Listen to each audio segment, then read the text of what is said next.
I tapped the garage remote, and the door crept upward just enough for HOA Karen to catch sight of the car inside. She froze, eyes wide, then snatched her phone and started shrieking into 911 that I'd stolen the car she just bought. Neighbors spilled out. The board closed in. For a moment it felt absurd, then it hit me. This wasn't confusion, it was an ambush. A week ago, my car had vanished from my driveway after a string of fake HOA citations.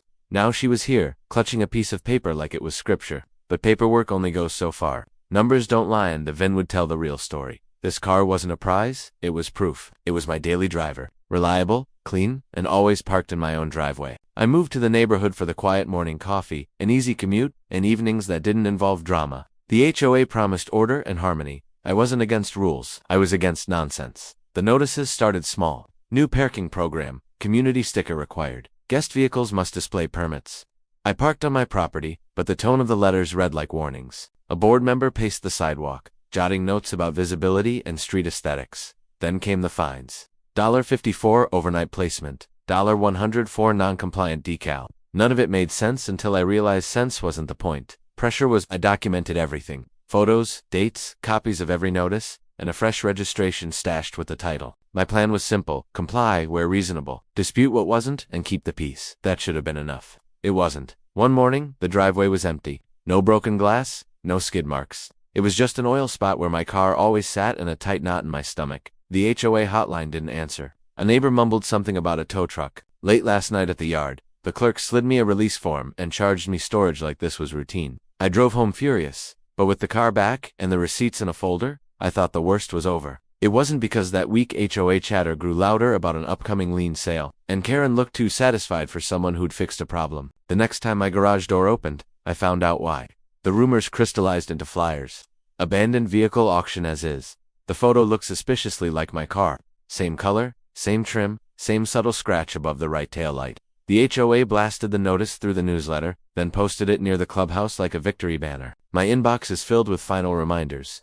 To join the parking program or face escalated action, I pulled my documentation again. Title in my name. Registration is up to date. Tow receipt stamped. Security cam stills showing my driveway empty at 2:21 a.m., followed by a truck winching something off my pad. I filed a formal complaint with the city and copied the DMV compliance office. Then I moved my car into the garage and kept the door down. 2 days later, Karen strolled the street with her inner circle, pointing at driveways like she owned them. She paused in front of my house a beat too long. That evening, an envelope appeared. Notice of HOA asset recovery. The language was theater, failure to cooperate, community interest, abandoned title resolution. But the message was simple.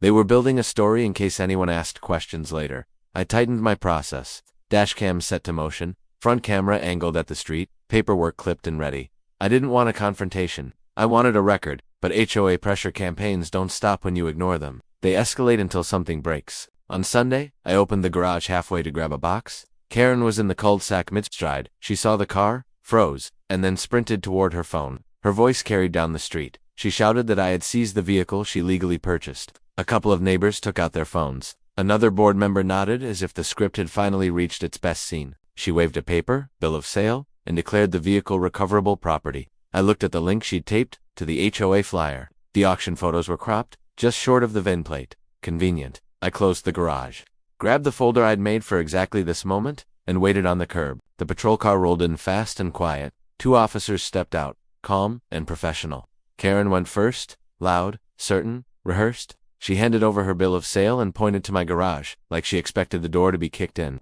The officer glanced at me. I handed him the title, registration, tow release, and printed stills from the night the truck took my car. He didn't say much. He didn't have to. He asked for the VIN. That's where stories stop being loud and start being true.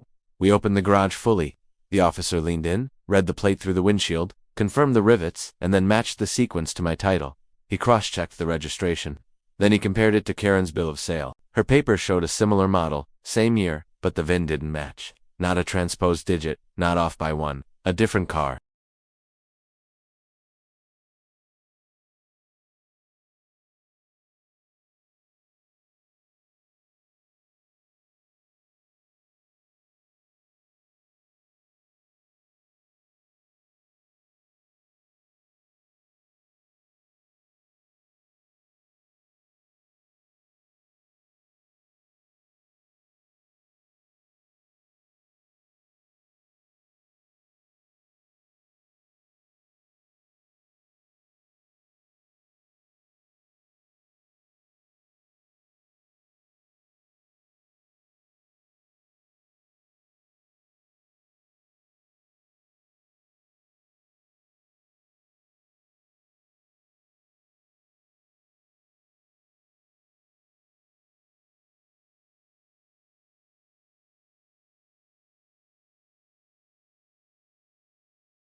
The second officer called the tow yard from the report number on my release. While he waited on hold, I pointed to the stills time, stamped images of a private tow lifting my car from my driveway. At 2:11 a.m., with no police request and no municipal order, Karen's voice, once volcanic, shrank to a thin line. She insisted the auction was valid, that abandoned vehicles could be processed, that community rules allowed recovery. The officer raised an eyebrow and asked a simple question.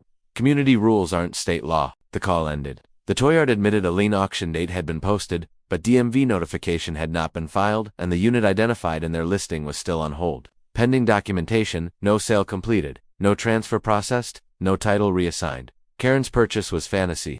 A flyer, a bill of sale with the wrong VIN, and a certainty that paperwork would fold under volume. It didn't. Numbers cut through noise. The officer documented the mismatch and noted a possible false report.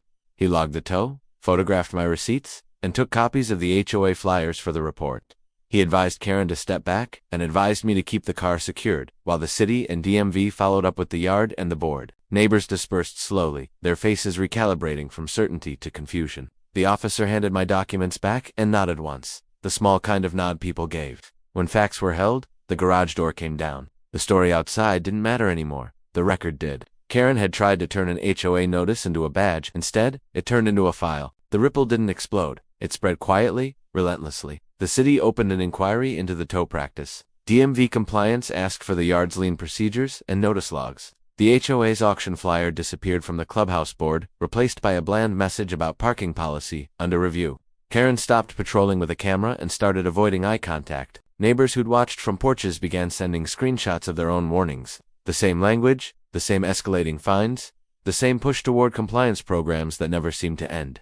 One admitted he'd paid hundreds to reclaim a car to avoid trouble. Another said she was told guest permits required a board inspection. The pattern wasn't unique. It was systemic. A month later, the yard agreed to reimburse my tow and storage as a courtesy. The HOA canceled the parking program pending counsel and walked back a stack of fines that had grown out of a policy. No one could cite in law. A couple of board members resigned to focus on family. Karen lost her seat in a special election and her certainty in the court of public opinion. The next newsletter looked allergic to the word must. My car stayed where it should have always been, behind a door that opened and closed on my schedule. The folder stayed thick. Dates, numbers, copies, and a simple truth. If a story can't survive a VE check, it isn't a story, it's a tactic. Here's what really matters. Beyond me, there's a maze of rules, big words that sound powerful until you ask the right question. Who actually owns what?